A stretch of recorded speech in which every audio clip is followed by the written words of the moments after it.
Hello everyone, in this video I'm going to walk you through how to create a demo account on Exness. First thing, just open up your Exness app and then you tap on the arrow next to the account number, then tap on demo, tap on add, select account type, tap on demo. As you can see, we have standard, which is the recommended one.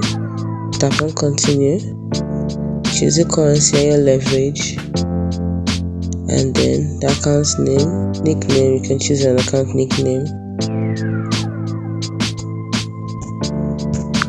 Once you do, tap on continue. Then you have to choose a trading password, a new trading password up from 8 to 15 characters.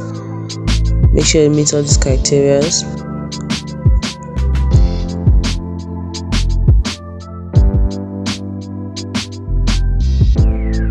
And that's it. That is how to create a demo account on Exness.